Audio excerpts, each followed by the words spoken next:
everyone, welcome to Weeb the People, a podcast dedicated to all things anime, from the perspectives of an advanced viewer, casual, and beginner. I am your host, Daniel. I'm Malcolm. And I'm Jake. Oh, I was mesmerized. You're like one of those like cobras coming out of the box, just like I got mesmerized. I got locked in. I mean, eventually I'm gonna get my fucking Emmy, so I'm gonna start working on my acting skills now.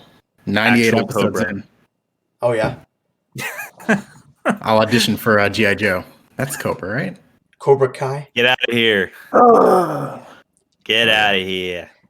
In today's episode, we'll be talking about Studio Orange Cobra in Kai. preparation for our next show watch of Beastars, and we'll be talking about popular J-pop groups that perform anime openings. We won't be covering every single anime opening singer group, right? J-pop group, because it's way too many. But here's just some of our favorites or popular ones that we wanted to talk about. So yeah, sit back and enjoy. So let's start off. What? Oh, I totally thought we were just talking about any J-pop groups. I didn't know we were specifically talking about anime OP J-pop groups, because I was about to be like, have y'all checked out my very niche corner of my Discover Weekly? I'll post the link in the description. Okay. So just anime OPs. Okay.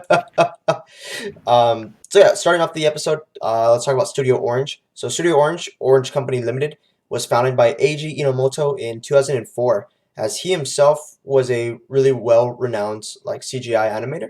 So this is when he was doing work on Zoid's Chaotic Century and Ghost in the Shell standalone complex. So from there on out, after he got renowned and recognized and stuff, he wanted to form his own studio, which is Studio Orange. And Studio Orange prides itself in its expert use of CG animation, and was the lead animation studio in 2013 for the anime series Majestic Prince. That was the first time that they were like the lead animation studio, because prior to that, in between 2004 and 2013, they were like assisting other animation studios in their series and stuff, and they were like co-producing and stuff, but this is the first time that they took the charge, they took the lead on that. Other works that Studio Orange has done include Black Bullet, Dimension W, Land of the Lustrous, which is like legit the best 3D CGI I've ever seen, and if you've never seen the show, you should definitely check it out, because that literally, I mentioned it in our CGI episode, but that's like one of the very few shows that I'm like, okay, yeah, this is above the rest, and I think it would have done injustice if it had been done in ordinary 2D. That's how good it was. And Now, Daniel, No. do you need the 3D glasses to Negative. view this show? Oh. Accessible. Okay. Wonderful. I love it. All right. Is it gonna have a cameo with Elijah Wood? I mean, Playing. He's the guy. it didn't. He's the guy. but- Did you guys never see The Spy guy. Kids 3D? Game over? No? Just me? It traumatized me a little bit, honestly. I That's didn't pretty play sweet. video games for like a month after. Is I that like watched Shark Boy and Oh, Lava shit. Girl? Because that's like sounds the same. To make it It Makes was sense the to you. original because it did all that stuff before Shark Boy and Lava Girl. yeah, it did Sword Art Online where you were in a video game, and if you died, you pretty much died in real life. You died Yeah. in real life. Yeah. What was the last Spy Kids I saw? I think it was 2? I don't even remember, bro. That's Hey, really one of that's the last best one. Okay. Steve Buscemi's line is Was for that a the one kids filmed in movie. Austin? Was Yeah, that my yeah, kids' that one? was actually an Austin local shot movie. So I thought that was Hook 'em. interesting. Hook 'em. Hook me, Franz. Where we at? So Land of the Lustrous won a bunch of awards for its amazing animation, and then finally, one of the more upcoming ones that's coming out or has come out, and season 2 is going to come out, is Beastars, which is actually going to be our next show watch. So yeah, currently the studio is located in Musashino, Tokyo, and employs approximately 90 employees. So it's a decently it's like a small to medium sized studio company employing people, right? And like looking through the actual website for this studio, in prior episodes where we talk about like anime studios and stuff, and I look at their websites for like research purposes, I'm like, yo, this website's kind of trash, or like you can't really navigate anywhere, even besides the fact that it's like in Japanese, right? But like this one was actually like way more like, it was cleaner, it was more like set up and stuff. And unfortunately, guys, the studio as of October 18th, 2020 is currently not looking for more recruits, more hirees. No! Yeah, so sorry about that. You know how long it would take to get a visa in the first place?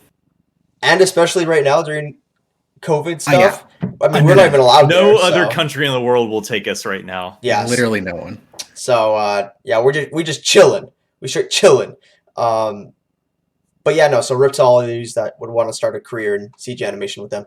However, looking at the requirement and qualifications, because I was bored while doing this, those experienced in Python or pipeline tools / engines such as Max, Shotgun, or Maya have a head start. People like they were really focused on that. It was really weird. They were like, "Oh yeah, if you have Python, we'd love to have you." I know. I was like, Python of all fucking things. And I was like, "Oh, okay." I mean, it's the most I used common. that in my physics 2 class. What? It's like the most common coding. But yeah, and fun fact for those of you who didn't know, Maya is the engine that the Austin, Texas-based animation studio Rooster Teeth uses for their main anime show Ruby. So whenever you look Cool. when you look at Ruby seasons 4 and above, they use Maya as their engine. So How recent was that released? Ruby?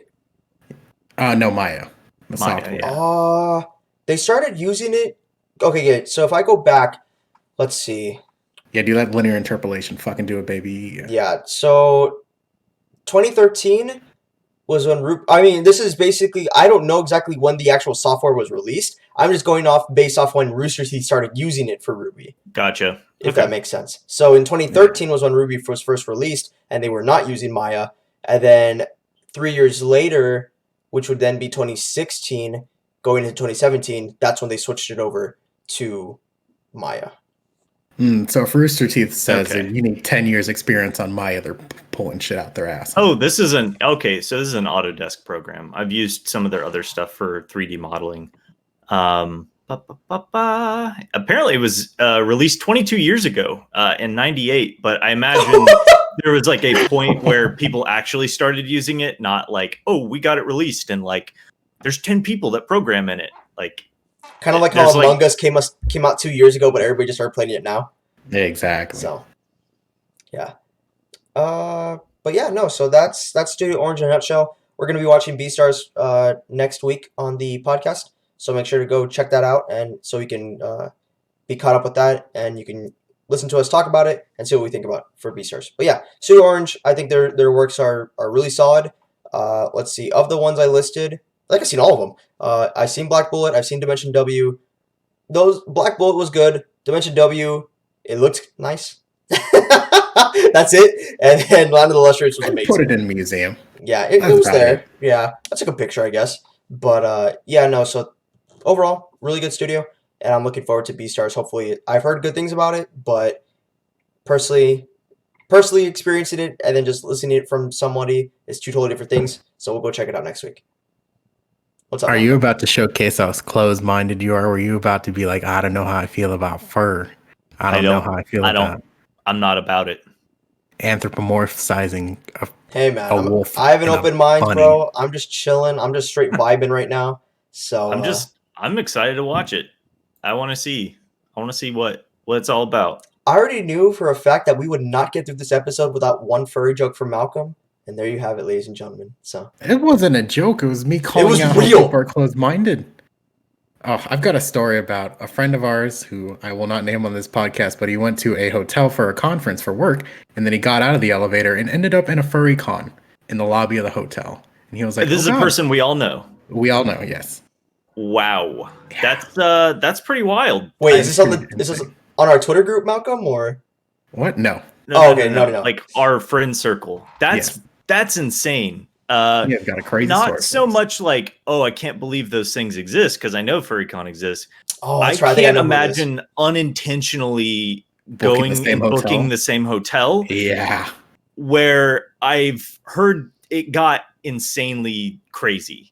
Like they shut it down and they said you can't come back because of the things that happened during that. That's funny. That is really funny. Wild. But yeah. So yeah, let's move on to the second topic of today's podcast. This one's going to be popular J-pop groups. I use the term J-pop because anime opening singers groups doesn't really flow as well, and they might not be totally classified as J-pop groups. Maybe they're like pop rock, more punk, more metal, right? Mm-hmm. But for the purposes of today's episode, they are J-pop. So that's what we're going to refer to as. What are you doing, Malcolm? You said anime opening singer group, and I was like, Eosig. Oh, Sir? This is what, ladies and gentlemen, you are seeing Malcolm's brain smooth out in real time.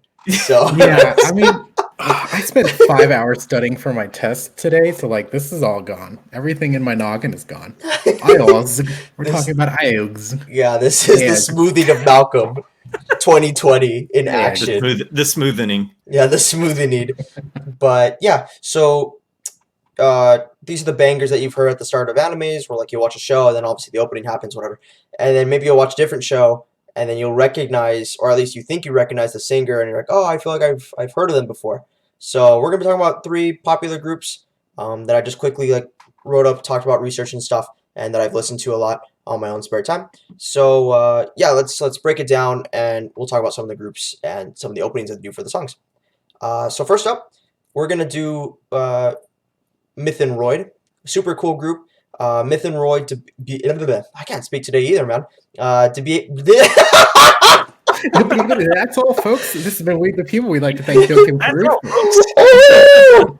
Yeah, like Malcolm, Oh, I've been you want me to take the I've been reins? studying too. Take the So wheel. no, I got it, bro. Thank you. Okay. All right. Myth and Roid debuted in 2015 with the release of its single LL and L. Myth and Roid comes like the way they built their stage name, their group name. Myth and Roid. Myth comes from representing the past, and Roid. This is Mhm. weird. Roid being part of Android, so it represents the future. So that's how they came up with Some that. Dragon Ball Z bullshit. It'd been funny if they took the first phrase of Android and it's just and. Yeah, Myth and And Myth and end. well, I guess Android is Android. Oh gosh. Oh. Oh my god. Malcolm folded a little bit, guys. There Yeah, it is. I'm coming back. Some I'm folds coming back back. in the brain. Uh, but yes, no, Myth and Roid has done some amazing anime opening songs for anime series, including ReZero, Overlord, Cautious Hero, Saga of Tanya the Evil, etc., etc. They have a really good repertoire of music. Myth and Roid's discography consists of 1 studio album, 1 compilation album, and 10 singles. My personal favorites from Myth and Roid are probably either ReZero's second opening, Paradoxus Paradoxum, and then Overlord's third opening, Veracity. Those 2 are bangers. I've listened to them like a bunch of times, going to work, coming to work, whatever. And I'm like, yo, this shit slaps. So, and then for me, I've mentioned it multiple times in the podcast. That's how Daniel gets ready for the day. Honestly, Yeah, yes. listen to some OPs. Fuck yeah, dude. And then I'm there in my workout garage, whatever. I'm doing squats, whatever. And then, like right when the chorus hits for an anime opening, I'm like, Yeah. So there we go. That's how he gets the power out of his lifts. He knows it's the power of friendship. It's the power of friendship and flashbacks. So yeah, Myth and Roid, really good group. Go check them out on YouTube. There's a bunch of bangers that they have. So yeah, It And seems we like put them on. good. Wow, look at that. The Go ahead. synergy between the 2 of us. I was gonna say we'd put a little snippet of that right here in our video and our podcast, but we got hit with that DMCA pretty damn hard Oh last my time. So we're God. Oh, not it was fast. It was so fast. quick. holy I was so It's upset. automatic. Because Yeah. I put in so much freaking work into that episode, and I was like, oh, for you guys, I want to do this awesome little thing, blah blah blah. Minute and 30, just that's it. Kadokawa was like, you know what? Fuck you, Daniel. You're a piece of shit, and you don't deserve to be using this. And I said Fair it, use is dead, and Oh. YouTube algorithm killed it. man. So I had to editing out that 1 minute and 30 once I had already uploaded it to YouTube took me like 2 hours, and I was like, holy crap, this was so dumb. So Yep. I'm sorry, guys. I mentioned on YouTube that we were gonna do that, and for those of you that are like, "Wait, what happened to that?" Yeah, that's exactly what happened. I had to just snip it all out, and Yep. it was Our frustrating. corporate overlord said, fair use content critiquing something that is commoditized. No, we can't do that. Yeah. So, And for you non-anime money, please. lovers, Fleetwood Mac will also hit you with that pretty damn hard, pretty fast. It was No so matter what dumb. song it is. It was Wait. What happened? Did you get? For Lumberjack, For Lumberjack Week, Week. I did a little lip sync to a Fleetwood Mac song. No. And Cool. the 4 other artists that were in that video, they're like, you can use the music, but you can't make money off it. And I'm like, doesn't matter. Not doing it for money. But Yep. Fleetwood Mac was like, you even try to show that shit, we're gonna clip out 10 minutes of your video. And I'm like, okay, Fleetwood. I guess I need to be on a skateboard drinking cranberry juice for you to be okay with this. Yeah, it was bad. That's fine. So Yeah. we're probably not going to be doing that in the future, unfortunately. It was really fun. It was actually an awesome educational experience, but that's not here anymore. So yikes. But yes. Yikes. But yeah, so that's Myth and Roid. Moving on. So I love this girl. I love this singer. She's amazing. Aimer, the first time I heard her was when I was watching Fate Stay Night Unlimited Blade Works, because she does the second opening, Brave Shine. So for those of you that don't know, I don't know if I'm pronouncing this right. I don't speak French, but aimer comes to the French verb aimer, amer, I don't know, which means to love. So I think of it close to amor, which in Spanish is like to love. So close enough to me. You know, you have aimer, amor, and then to love, because English is fucked up. So yeah. Where was I going with this? For those of you that have listened to her before, there are many points in her songs in which she likes to sing in English, and there's a really cool reason for that. And Malcolm's gonna love this. Back in middle school, when she was she was getting into music and stuff and checking out lyricists and stuff, she listened a lot to Avril Lavigne, and that inspired her to pick up the guitar and start writing a bunch of lyrics in English. So yeah, Malcolm, there you go. I mean, he was a skater boy. She said, "See you later, boy." She said, "Later, boy." Oh, it's "See you later, boy." Yeah. But yes, no. So that's fucking step on me in Avril Lavigne. So that's why a lot of her songs she speaks in English, which is really funny because then it's like her stage name's in French, she sings in Japanese, but she also sings in English, and a lot of people who listen to her are from English-speaking communities. So and that's the power of imperialism, everybody. Globalization for the world. But right, moving on. Aimer has done a lot of songs. Like her repertoire, her discography is insane to look at. Because I was doing the research, whatever, and I was like, holy shit, there's no way I can actually just type in every single freaking thing. She's done like a bunch of singles, a bunch of albums, a bunch of collaboration albums, what have you. But what we can do is talk about some of the awards that she has gotten. So in 2015, she won the New Type Anime Awards in the Best Theme Song category for Brave Shine, because it fucking slaps. And also in 2015, she won the Music Jacket Awards, second place for Dareka Umi wo from Terror in Resonance, it's a really good song. It has this really like creepy vibe to it, but it's really freaking good. So if you haven't checked out Terror in Resonance, that's also a really freaking good anime. And then finally, yeah, it's Latin for the Monster Mash. Keep going. You don't have to acknowledge that. Just let it die. Yeah, God. Skedaddle. And then finally, in 2017, she won the CD Shop Awards for the Sub Grand Prix category for her album Daydream, which, if you haven't checked out the album, Katao Moi is an awesome song from that album. So that's a really good song, and I really enjoy that album as well. But yeah, no, Aimer does a really good job. She has this like a really interesting thing too, is that I don't remember exactly what it was, but she went through like some like medical procedure because something happened with her vocal cords, and then she had to go through like a period of time when she had to do like a silent treatment where like she couldn't speak, and because of that, she had like a more deeper raspy voice that you recognize from Aimer, and that's how she got her like renowned raspy voiceness. Yo, there's a whole like 12-minute documentary about her. Y'all should go watch it. I'm just now connecting the dots, and I've seen this video. It's insane. Yeah, bro. What she's gone through. Yeah, it's wild. But so she's an amazing artist. Definitely check her out, Aimer. Yes. That's interesting with the surgery. Like, so that's what the documentary covers, is like her like vocal surgery. Yeah, pre-surgery, what she had to do during surgery, and where she's at musically, making music now. Oh, that's funny. The surgery. Yeah, it's crazy.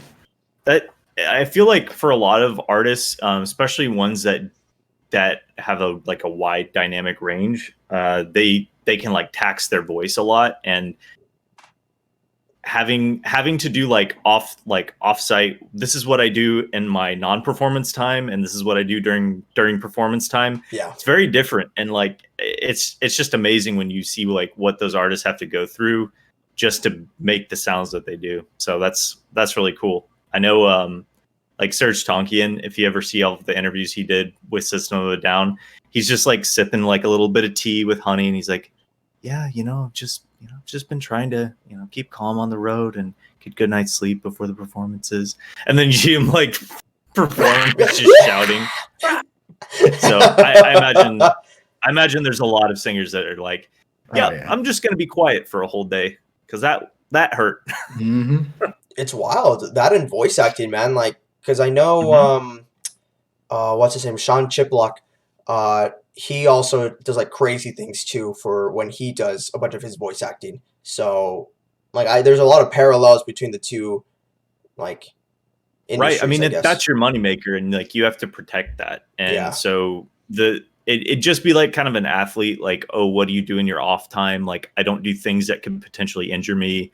Like, I'm recovering, I'm resting. Like, I don't know. I feel like there's a lot of these, like, I'm going to protect this part of me because that is what people pay for. Yeah. All right. So let's move on to our final one. And Marlboro cigarettes. Brought to you by this advertisement brought to you by Lucky Strike. Doctors recommend it. 9 out of 10. 9 out of 10, but that 1 out of 10 is the one who sponsors us, so We're picking up the scraps. We're making ends meet here. But yes, so of course, we've mentioned it before on the podcast. We here at We the People, aka Malcolm and I, and we're going to indoctrinate Jake soon, are huge stands of Lisa because Homegirl has some amazing vocal cords and deserves all the praise that she's earned. So let's dive into that. So Lisa is a stage name for what's up? Okay, so I tried to like find a picture of Lisa for a little title card that we're gonna do for like a preview. Is this Lisa the same Lisa as the Lisa in Blackpink?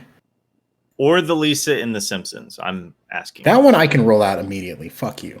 Oh, okay.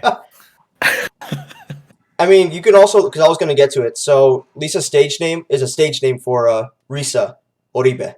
So if you actually look up her, you'll find her picture there. Okay. I'm not going to do that right now. Okay. But yes, no. So that's her stage name. And going back to our Japanese Basics 101 episode, if you guys remember, there's no like syllable, there's no character to pronounce or represent the letter L in Japanese. So the closest thing they got is R. So for Risa Oribe, you pronounce it with an R, right? But then her stage name, it's literally just saying her name, but with L and saying it in a Western way. So it's just Lisa instead of Risa. So that's how she got her name. Very simple, but I think it's clever. But All right. But anyway, moving on to her noticeable performances. She has done work for multitude of anime series, including but not limited to Sword Art Online, Fate Zero, Fate Apocrypha, Demon Slayer, Irregular Magic High School, etc., etc. So for me, when I first encountered like listening to Lisa was through Sword Art Online, and as most of you guys know already, I'm a huge Sword Art Online fan. And Crossing Fields, aka Sword Art Online's first opening, was certified platinum by the Recording Industry Association of Japan, which is basically like the #1 thing you could get in Japan. So, and she has won numerous awards, including but not limited to, once again, the New Type Anime Awards in the Best Theme Song category for Catch the Moment in 2017, which is also another Sword Art Online thing. It was for the movie Ordinal Scale. And then she won, as well, later on, New Type Anime Awards in 2019 in the Best Theme Song category for Gurenge from Demon Slayer. And then also in 2020, for the same song, Gurenge, she won the 34th Annual Japan Gold Disc Award.